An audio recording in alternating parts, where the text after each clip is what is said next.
Terima kasih untuk Anda yang masih bergabung bersama kami dan di segmen ini kita akan review bagaimana jalannya perdagangan di sepanjang hari ini. Dan kami ingatkan kembali Anda masih bisa secara aktif berpartisipasi bersama kami di telepon interaktif di 021392 di 5252 dan juga ada WhatsApp interaktif kami di 0812 di 1398 di 3749 seperti yang tertera di layar televisi Anda. Dan saat ini kami sudah terhubung melalui Zoom bersama dengan Bapak Ahmad Iyaki yang merupakan Head Online Trading dan Teknikal BCA Sekuritas. Kita akan langsung sapa saja Pak Ayaki. Selamat sore, apa kabar Pak? Selamat sore Mas, sehat. Terima kasih Pak Ayaki sudah meluangkan waktu di IDX Channel. Pada perdagangan kemarin, Pak Ayaki, indeks harga saham gabungan mengalami penguatan signifikan. Banyak yang menilai respon kenaikan suku bunga The Fed ini disambut positif oleh para investor. Tapi di perdagangan hari ini, pergerakan IHSG justru berbalik, kembali mengalami pelemahan dan kembali meninggalkan level 7 ribuan. Bagaimana analisis Anda pelemahan yang terjadi di sepanjang perdagangan hari ini? Dari sisi sentimen untuk global memang kurang cukup bersahabat Pak Yaki, atau memang di sisi lain secara teknikal setelah naik cukup tinggi di perdagangan kemarin, hari ini banyak investor yang melakukan profit taking jelang libur akhir pekan? Ya, selamat sore semuanya.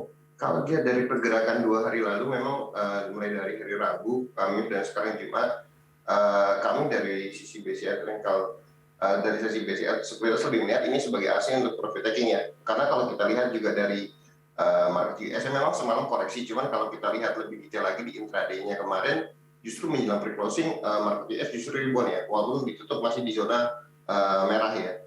Jadi harusnya memang hari ini kalau dilihat dari sendiri, kami sendiri dari pagi sudah merekomendasikan untuk buy on weakness di IHSG maupun di beberapa sektor yang di cap.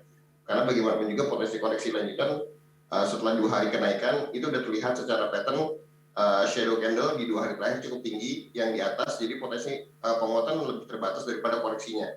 Jadi potensi koreksi hari ini cukup dalam dan memang ditutup masih di range kami itu masih di supportnya di 69.18 sampai 7.100-an. Jadi memang ini sesuai dengan ekspektasi kami sih secara teknikal. Cuman kalau dari sentimen sendiri memang data yang dirilis di US initial jobless claim itu meningkat, lalu data penjualan rumah yang lebih rendah dari sebelumnya dan konsensus ini juga mengindikasikan ekonomi US juga belum sepenuhnya pulih ya. Ditambah lagi kemarin juga dapat menaikkan 70 basis point yang memang harusnya sudah sesuai ekspektasi market karena melihat laju inflasi semakin tinggi.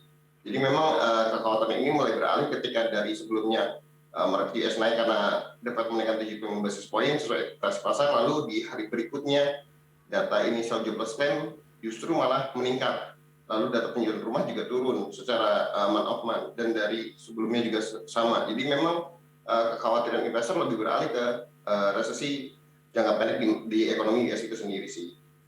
Baik, sebenarnya Anda menilai keputusan The Fed menaikkan suku bunga di 75 basis point disambut positif, tapi pasca dari rilis tersebut muncul beberapa data lainnya yang kembali membuat para investor ragu terkait dengan prospek ekonomi Amerika Serikat. Begitu Pak Yaki? Ya, karena kalau kita lihat dari kalau kita lihat dari respon pasarnya lebih melihat bahwa setelah mereka kemarin optimis bahwa 75 basis point itu akan mampu meredam laju inflasi di bulan depannya dan sampai akhir tahun walaupun masih meningkat mungkin cuma nggak akan terlalu laju inflasinya. Cuman ketika lihat data ekonomi rilis baik data perumahan maupun data initial jobless claim itu melihat bahwa emang sebenarnya ekonomi US juga belum terlalu kuat ya, karena data klaim pengangguran juga masih cukup tinggi ya, justru meningkat dari bulan sebelumnya, dan ini juga menimbulkan kekhawatiran lagi paling tidak jangka pendek ada potensi untuk ekonomi US makin lebih buruk dari sebelumnya. Oke, mengingat dari beberapa sentimen yang berkembang, kemudian pola pergerakan teknikal untuk indeks harga saham gabungan di sepanjang perdagangan hari ini. Proyeksi untuk pekan depan Pak Yaki, apakah tekanan masih akan terus berlanjut dan level support berapa mungkin yang bisa diperhatikan untuk indeks harga saham gabungan? Oke, kalau kita lihat dari pergerakan hari ini justru saya melihat ada potensi yang menarik untuk ISG untuk kembali rebound ya.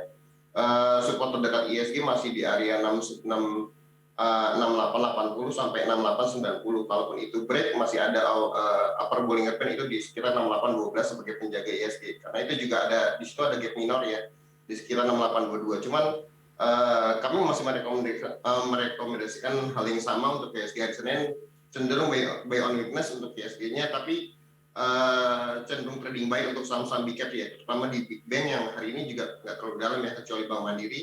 Dan kalau lihat pergerakan dari pergerakan sektoral hari ini, justru kan yang memang koreksi paling banyak itu dari sektor teknologi dan energi ya. Iya. Itu koreksinya cukup banyak. Cuman menurut saya justru menarik untuk energinya, karena memang kayak pegas juga walaupun turun dalam, tapi kalau kita lihat polanya masih cukup bagus, jadi masih menarik untuk trading harian dan sebagainya. Jadi memang kami masih melihat Senin untuk bottom fishing sih, atau buy on weakness.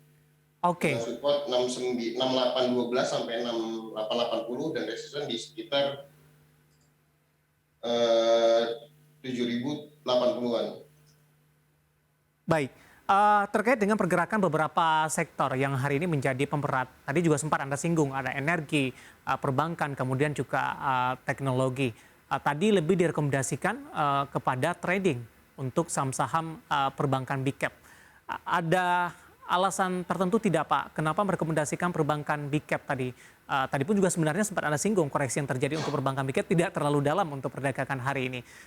Secara keseluruhan, baik jangka pendek dan jangka menengah, kenaikan suku bunga The Fed nantinya, kenaikan suku bunga acuan Bank Indonesia diproyeksikan juga akan terjadi.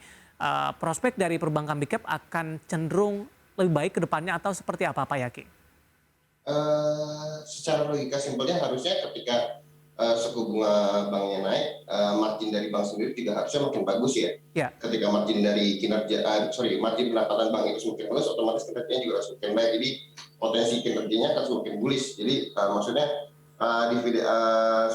labanya juga akan potensinya akan lebih bagus ketika margin dari pendapatan bunganya itu makin tinggi. Jadi menurut saya sih kenaikan suku bunga bagus untuk sektor banking, walaupun memang dari sisi lainnya di sektor properti justru akan menjadi tekanan negatif ya, terutama untuk emiten properti yang penjualannya memang lebih banyak melalui penjualan KPR. Pak Yaki, dengan kondisi yang ada saat ini, dari perkembangan dari sisi makro, kenaikan inflasi, suku bunga, kemudian juga dipengaruhi oleh beberapa aspek lainnya, kemudian juga potensi dari resesi secara global begitu.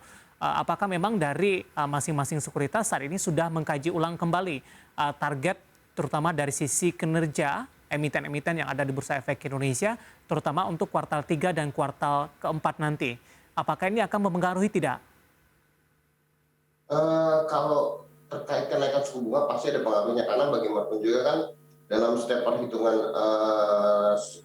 laporan dari riset report dari fundamental itu kan pasti memperhitungkan risk free rate dan sebagainya. Jadi pasti ada perhitungan yang harus mereka lakukan valuasi ulang, terutama ada efek dari kenaikan suku bunga, karena efeknya kan juga banyak. Seperti kalau kita lihat simpelnya, ketika kenaikan suku bunga ini terus terjadi, ini juga nggak bagus untuk saham sektor teknologi. Kenapa? Karena kebanyakan ketika kenaikan suku bunga terjadi, maka USD indeks juga masih menguat. Ini berpengaruh korelasi negatif ke sektor teknologi, di mana hutang-hutang emiten teknologi itu kebanyakan kan pakai mata uang USD ya.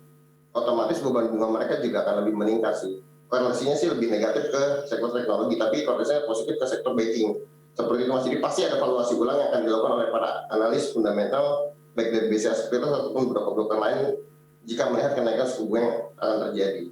Baik, Pak Yaki, tadi Anda rekomendasikan trading untuk beberapa saham perbankan big cap. Bisa disampaikan atau di-share tidak Pak, untuk perbankan big cap apa saja ini yang dari analisis Anda cukup menarik untuk perdagangan di pekan depan? Oke, dari sisi banking ada BCA yang masih menarik karena memang masih tertahan, hari ini ditutup hijau di 7.500. Cuman memang BCA beberapa hari terakhir masih tertahan di supportnya di 72 sampai 7250 dengan resistance terdekat di 7.700-an.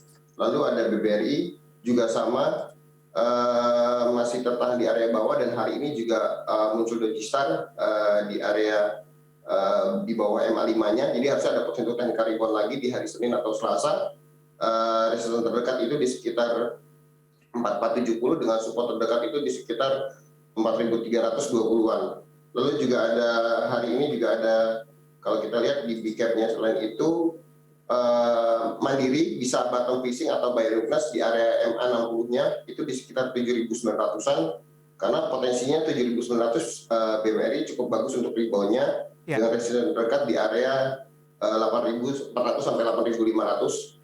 Dan untuk BNI-nya sendiri kami melihat ada potensi untuk rebound di area 7.950 sampai 8.100. Jadi bisa untuk bottom fishing dengan resisten terdekat itu di sekitar 8.700. Baik, untuk BMRI tadi Anda informasikan dari sisi supportnya ada di 7.900 hari ini BMRI mengalami tekanan yang cukup dalam Ya, 3,58%, tapi belum menyentuh ke level support yang Anda rekomendasikan. Hari ini ditutup di 8.075, Pak Yaki. ya. Pekan depan masih ada potensi untuk ke 7.900-an atau di level penutupan hari ini juga bisa ambil posisi mengingat tadi dari target price yang Anda sebutkan ini cukup tinggi hingga 8.400, Pak. Kalau untuk BMRI sebenarnya kalau saya lebih menyarankan kalau lihat candle 2 hari terakhir sebenarnya lebih menyarankan untuk bottom fishing ya, karena kalau kita lihat tekanan jualnya masih cukup tinggi ya. Cuman lihat volumenya justru sebenarnya masuk di area closing tadi di 8.075 juga sudah cukup bagus ya. Kalaupun memang koreksi di hari Senin area 7.900 bisa untuk nambah posisi atau additional buy. Jadi nggak ada masalah sih, karena memang kalau kita lihat juga pergerakan BMRI itu sejak sekitar Januari 2022 itu belum pernah di bawah MA60, which is itu di area 7950 sampai 79 sampai 7950, dan memang ada gap minor di 7.900. Jadi ini menarik sih untuk trading di area BMRI di area bawah. Target price tadi ada di 8.400 untuk BMRI, Pak Yaki. Ini lebih ke Ya, sampai sepekan ke depan atau jangka menengah, Pak Yaki? saya lebih melihat untuk jangka pendek sih Mas, untuk seminggu ke depan.